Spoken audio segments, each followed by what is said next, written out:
आपला 2.6 मधला तिसरा आणि चौथा प्रश्न राहिलेला होता. ऍक्च्युली कालच हा व्हिडिओ तयार झालेला आहे, पण चुकून माझ्याकडनं तो सेव्हच्या ऐवजी डिलीट केला गेला. त्यामुळं प्रॉब्लेम हा तयार सोडवलेलाच या ह्याच्यामध्ये आहे लॅपटॉपमध्ये काल व्हिडिओ करत असताना. पण परत एकदा मी हा एक्सप्लेन करतो आणि पाठवतो, कारण परत सगळं लिहित बसायला लागेल मला. मग आपला शाब्दिक प्रॉब्लेम जो आहे तो मागं पण मी सांगितलेला आहे की कमीत कमी 2 किंवा 3 वेळा तो वाचायचा आणि मग आपल्याला लक्षात येतं की काय दिलेलं आहे आणि काय विचारलेलं आहे. मग त्याप्रमाणे मी परत एकदा तो प्रॉब्लेम वाचतो. The total cost of 3 TV sets and 2 VCR is 35,000. The shopkeeper wants profit of rupees 1,000 per TV and 500 per VCR. He sells 2 TV and 1 VCR and he gets total revenue of rupees 21,500. Find the cost and selling prices of TV and VCR. आता त्याने आपल्याला असा असा प्रश्न विचारलेला आहे. मग त्याच्यामध्ये पहिल्यांदा आपण let x and y be the cost price of TV and VCR respectively. आता आपण एका टीव्हीची किंमत एक्स कॉस्ट म्हणतोय, आपण प्राइस नाही, कॉस्ट प्राइस म्हटलेला आहे, आणि व्हीसीआरची वाय मानतोय. आणि 3 टीव्हीचे 3x होणार आणि 2 VCRचे 2y एवढी कॉस्ट होणार. आणि त्यांनी total cost for 3 TVs and 2 VCRs is 35,000 दिलेला आहे. म्हणजे आपलं पहिलं इक्वेशन तयार होतंय 3x + 2y = 35,000. आता पुढचं इक्वेशन तयार करताना त्यांनी असं सांगितलेलं आहे की त्या शॉपकीपरला एका टीव्ही मागं प्रॉफिट 1,000 रुपयाचा पाहिजे. म्हणजे जर त्याची कॉस्ट प्राइस एक्स असेल तर 1,000 रुपये प्रॉफिट ऍड करून त्याची सेलिंग प्राइस काय होईल? Selling price for TV is x + 1,000. तसंच profit per VCR he wants ₹500. मग त्याची सेलिंग प्राइस काय होईल? त्याची जर कॉस्ट प्राइस वाय असेल प्लस 500 प्रॉफिटचे असे मिळून सेलिंग प्राइस त्याची तयार होईल वाय + 500. आता त्याने सांगितलंय की ही सोल्ड 2 TVs अँड 1 VCR. मग त्याची टोटल सेलिंग प्राइस काय काय ते बघा. 2 TVची सेलिंग प्राइस 2 × x + 1,000. x + 1,000 ही एका टीव्हीची सेलिंग प्राइस आहे, असे 2 टीव्ही विकले, प्लस व्हीसीआर एकच विकलेला आहे, त्याची किंमत किती आहे? Selling price Y + 500 × 1. आणि असं मिळून जो रेव्हेन्यू म्हणजे काय? The money generated after selling the unit in the market. Total selling price म्हणजेच आपली काय येणार? रेव्हेन्यू 21,500 त्यांनी सांगितलेलं आहे. आता फक्त हा कंस सोडवलेला आहे. आत 2 गुणले 2x + 2,000 आणि 1 गुणा काय y + 500 आहे तसेच. मग 2x + y + 2,500 = 21,500. आणि 2,500 तिकडे गेल्यानंतर वजा झाले आणि we get the second equation as 2x + y = 19,000. मग आता आपल्याला 2 इक्वेशन्स मिळाली ही, मग ती कशी सोडवायची आहेत? 3x + 2y = 35,000 आणि 2x + y = 19,000.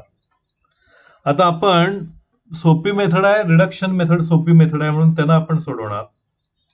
मग याच्यामध्ये आपण मॅट्रिक्स फॉर्म मध्ये इक्वेशन्स मांडलेली आहेत. पहिला मॅट्रिक्स जो ए आहे हा, इट इज मॅट्रिक्स ऑफ कोइफिशियंट्स 3 2 2 1. दुसरा जो आहे तो मॅट्रिक्स कॅपिटल एक्स म्हणतोय आपण, अननोन्स कोण कोण आहेत? एक्स आणि वाय. आणि तिसऱ्या मॅट्रिक्सला आपण म्हणतोय B X = B. It is matrix of constants 35,000 आणि 19,000. असं हे मॅट्रिक्स इक्वेशन तयार झालं. आता आपल्याला काय करायचं आहे तर कुठल्याही पद्धतीनं फक्त रो ट्रान्सफॉर्मेशन वापरायला लागेल, कारण हा प्री फॅक्टर मॅट्रिक्स आहे की रो ट्रान्सफॉर्मेशन आपण ह्याला अप्पर ट्रायंग्युलर मॅट्रिक्स करत होतो, पण इथं मी काय करणार आहे? लोअर ट्रायंग्युलर मॅट्रिक्स करणार आहे, कारण it is easy for me. कारण इथं 0 आणणं इथे 0 आणण्यापेक्षा मला इथं 0 आणणं सोपं जाणार आहे.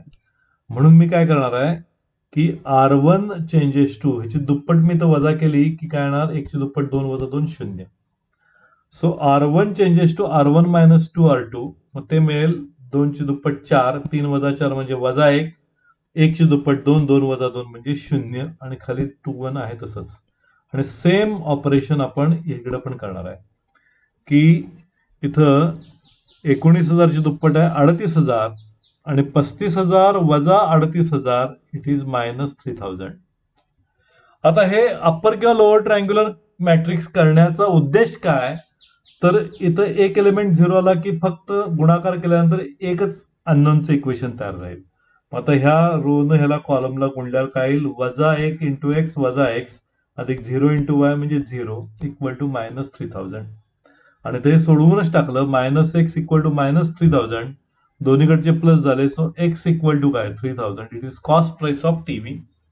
Now put this x equal to 3,000 in this second equation 2x plus y equal to 19,000. मग ह्यात पुट केल्यानंतर 2 गुणिले 3,000 प्लस y बरोबर 19,000, 3 दोन्ही 6,000, 6,000 तिकडे गेल्यानंतर 19,000 वजा 6,000, सो y इक्वल टू आपल्याला मिळेल 13,000. So cost price for TV and VCR are 3,000 and 13,000. हे पहिलं उत्तर. त्याचबरोबर त्यांनी त्याचे सेलिंग प्राइसेस पण विचारलेले आहेत. मग ते सेलिंग प्राइसेस काय येतील की ह्याची जी टीव्हीची कॉस्ट प्राइस आहे त्यात 1,000 रुपये प्रॉफिट ऍड करा. मग selling price for TV will be 4,000 and selling price for VCR त्याच्यामध्ये कॉस्ट प्राइस मध्ये प्रॉफिट 500 ऍड करा. That will be equal to 13,500. म्हणजे कॉस्ट प्राइस आल्या 3 आणि 13 आणि सेलिंग प्राइस आल्या 4 आणि 13.5. असा हा प्रॉब्लेम आहे. फक्त मी तर सोडवत असताना काल जो व्हिडिओ केलेला होता तो डिलीट झाला चुकून, म्हणून मला हे फक्त एक्सप्लेनेशन ह्याच्यात देता येते. तरी सुद्धा नाही कळलं तर मग परत मी सोडवून ते व्हिडिओ पाठवतो. कुणाला जर अडचण आली तर सांगा. आता तसाच चौथा प्रॉब्लेम आहे, तो पण आपण वाचूया. The sum of cost of one economics, one cooperation and one account book is ₹420. मग आता आपण त्यांनी माहिती दिली त्याप्रमाणे जर कॉस्ट प्राइसेस त्याच विचारल्यात शेवटी, इथं सेलिंग प्राइस वगैरे असं किचकट नाही आहे, फक्त इक्वेशन आता 3 तयार होणार आहेत. इकॉनॉमिक्सच्या पुस्तकाची कॉस्ट प्राइस आपण एक्स मानू, कोऑपरेशनच्या पुस्तकाची कॉस्ट प्राइस वाय मानू आणि अकाउंटच्या पुस्तकाची कॉस्ट प्राइस आपण झेड मानू. So this is Z. Okay.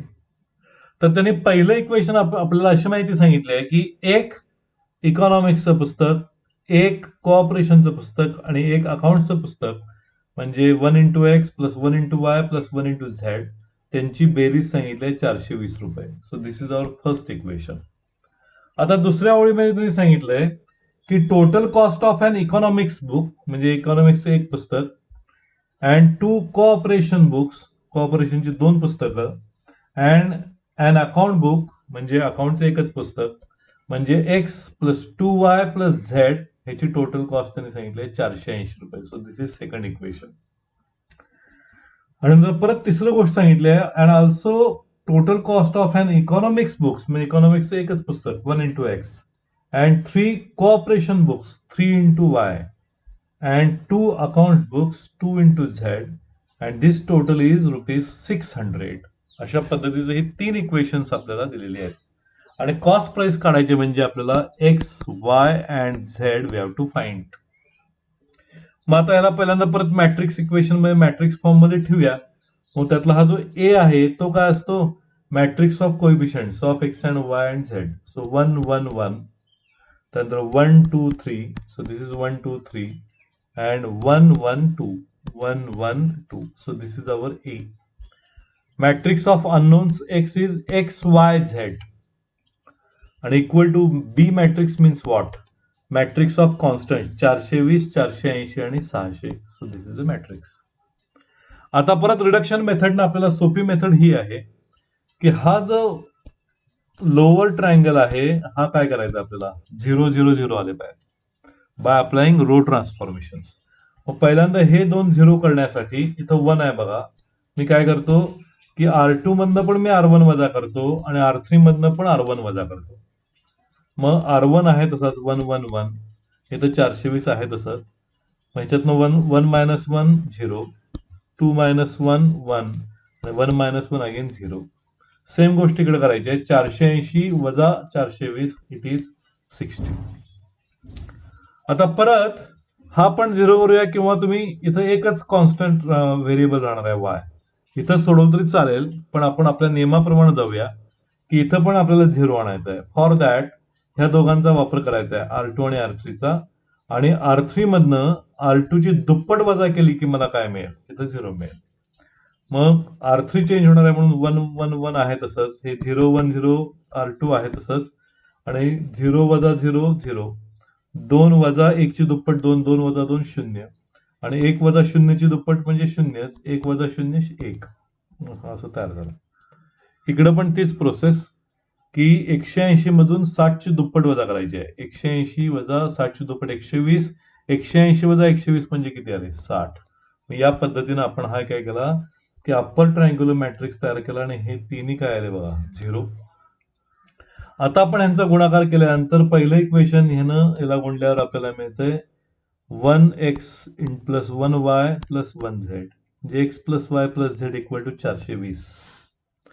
त्यानंतर 0x 0 into x plus 1 into y plus 0 into z, म्हणजे फक्त वाय राहिले, आणि इक्वल टू काय, 60. हे उत्तरच मिळालं डायरेक्ट, वाय इक्वल टू 60.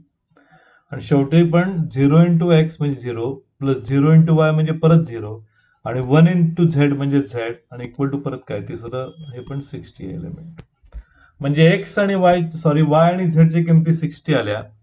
मग पुट वाय इक्वल टू 60 आणि z equal to 60 in equation number 1. या 1 मध्ये पुट करूया. मग काय मिळेल, एक्स अधिक 60 अधिक 60 बरोबर 420, 60 आणि 60 120, एक्स इक्वल टू 420 वजा 120 म्हणजे किती, 300. म्हणजे एक्सची किंमत आली 300. मग काय मिळेल, cost of economics books equal to x is 300, cost of cooperation book is 60, आणि cost of account book is 60. हे त्याचं आन्सर झालं. मग या पद्धतीनं हे शाब्दिक प्रॉब्लेम सोडवायचे आहेत. मिसलेनियस जो आहे तो तुमचं तुम्ही सोडवायचा आहे. त्यामध्ये जे अडेल ते मी तुम्हाला व्हिडिओ करून किंवा सोडवून पाठवतोय. आता बऱ्याच जणांनी मिसलेनियस मधल्या पण शंका पाठवल्यात, त्या मी पाठवतोय आज संध्याकाळपर्यंत बहुतेक. त्यानंतर आपण 2.6चा प्रॅक्टिस प्रॉब्लेमचं शीट पण पाठवलंय, ते सोडवा, म्हणजे इथं आपला मॅट्रिक्स चॅप्टर संपतोय. आता हे सोडवायला तुम्हाला काय 3-4 दिवस घ्यायचे ते घ्या. सोमवारपासून आपण लॉजिक्स आपला पहिला चॅप्टर आपण सुरू करणार आहे. मग त्याच्या नोट्स देणे पहिल्यांदा ते काम करतोय. तुम्ही त्या नोट्स लिहायच्या आहेत. मग नोट्सचं एक्सप्लेनेशन व्हिडिओ असणार, आणि मग एक्सरसाइजचे व्हिडिओ असणार. या पद्धतीनं ते सुरू होईल. जे न्यू ऍडमिशन्स होते किंवा आहेत, शेवटी ऍडमिशन्स घेतलेले आहेत, त्यांना मी मॅट्रिक्सचे पहिले व्हिडिओ पाठवलेले आहेत, पण तरी त्यांचा अभ्यास अजून मी बघितलेला नाहीये. त्यांनी आता पूर्ण मॅट्रिक्सचा अभ्यास सगळे व्हिडिओ बघून कम्प्लीट करायचा आहे, आणि रोजच्या रोज जो चालू टॉपिक असणार सुरू असलेला लॉजिक्स, त्याचा अभ्यास रोजच्या रोज करायचा आहे. आणि रोजच्या रोज सगळ्या अभ्यासांचे सह्या वगैरे जे असतील ते सगळ्यांनी दाखवायचे आहेत. बरेच जण आहेत ते दाखवतच नाही आहेत. जे ठराविक काही स्टुडंट्स मुलींच्या पैकी किंवा मुलांच्या पैकी आहेत तेच फक्त दाखवतात, बाकीचे दाखवत नाहीत. मग ते मागं पडत जाणार. जर तुम्ही फ्लो मध्ये आला नाही, तुम्ही स्वतः शंका विचारल्या नाहीत, मला येत नाही म्हणून सांगितलं नाही, तर ते आतच आपला अभ्यास होणार नाही, तसंच राहणार, आपण मागं पडत राहणार. आणि जे थोडे विद्यार्थी विचारतात, शंका विचारतात, रोजच्या रोज सह्या करून पालकांच्या सह्या केलेलं सोडवलेलं पाठवतात, ते पुढे जातील आणि आपला अभ्यास मागं पडत जाईल. मग हा अभ्यास कंप्लीट करा. 2.6 आपण कंप्लीट सांगितलेला आहे. जे प्रॉब्लेम मी सोडलेले ते तुमच्यासाठी सोडलेले आहेत, कारण पहिल्या 2 प्रश्नामध्ये आपल्याला इन्व्हर्स काढायचा आहे. पहिल्या प्रश्नामध्ये जो झालेला आहे त्यात पण एखादा दुसरा प्रॉब्लेम तुमचा राहिला असेल, त्याप्रमाणे हे कंप्लीट करा. ह्याचं प्रॅक्टिस प्रॉब्लेम पण पाठवलेले आहेत, आणि मिसलेनियस लवकरात लवकर सोडवा. मिसलेनियस मी कधी स्वतः सोडवत नाही, कारण तो मोठा असतो आणि त्याचे व्हिडिओ फार मोठे होतात. तेव्हा मागच्या वर्षी एखाद दुसरा मिसलेनियस मी सोडवला होता. मग मुलांनीच स्वतः सांगितलं की सर, मिसलेनियस म्हणजे आपले सगळ्या एक्सरसाइजचं कॉम्बिनेशन असतं, ते आमचं मी सोडवतो आणि तुमचं तुम्ही सोडवायला पाहिजे प्रॅक्टिससाठी. आणि त्यातले जे अडलेले आहेत, म्हणजे समजा आपले MCQ असतील, फिल इन द ब्लँक्स असतील, किंवा ट्रू ऑर फॉल्स असतील, त्यात काय शंका असतील तर ते मी वेगळं त्याचा व्हिडिओ करून पाठवतो. ठीक आहे.